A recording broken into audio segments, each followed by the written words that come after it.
ஒரு நாள் குடும்பத் தலைவி ஒருத்தி பாபாவை வணங்கிச் செல்ல வந்திருந்தாள். அந்த அம்மையாருக்கு நீண்ட நாட்களாக தலைவலி இருந்தது. பல்வேறு மருத்துவர்கள் கொடுத்த மருந்துகளாலும் பயன் கிட்டவில்லை.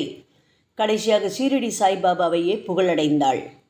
காணிக்கைகளை சமர்ப்பணம் செய்து அவருக்கு நமஸ்காரம் செய்துவிட்டு அவர் முன் அமர்ந்து தன் நிலையை கூறினாள். அவர் உதியை கொடுத்தார். சில நிமிடங்களில் நோய் பறந்து போனது. சாயி, என் நோய் சில நிமிடங்களில் மறைய காரணம் என்ன என்று கேட்டாள்.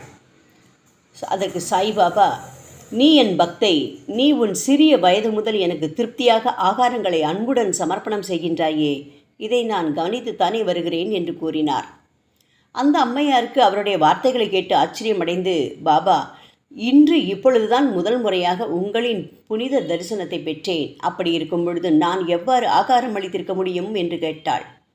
சாயி புன்னகை புரிந்து, சரி, உன் இல்லத்தில் யாரை பூஜிக்கின்றாய் என்று கேட்டார். அந்த அம்மையார் தான் கணேஷ் பக்தை என்று கூறினாள். தினமும் அவரையே வழிபாடு செய்வதாக கூறினாள். உன் அன்னையின் இல்லத்தில் அப்படின்னு பாபா கேட்குறார்.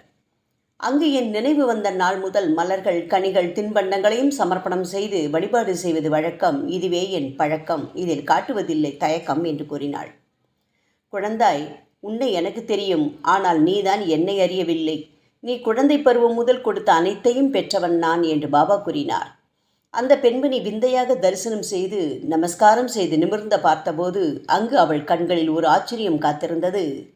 மசூதியில் சாய்பாபாவிற்கு பதிலாக கணேஷ் பகவான் காட்சியளித்தார். என்ன விசித்திரம்! யானை முகம், 4 கரம், தொப்பை, குண்டெலி மற்றும் பல்வேறு நிலைகளை தரிசனம் செய்தாள். சில நிமிடங்களுக்கு பிறகு மீண்டும் ஷீரடி சாய்பாபாவை பார்த்தாள். பாபா அந்த பக்தைக்காக தன்னை கணேசரோடு ஒன்றுபடுத்தி கொண்டார்.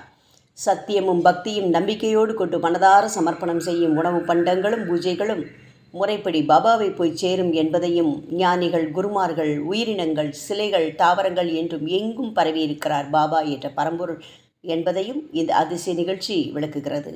ஓம் சாய்ராம்.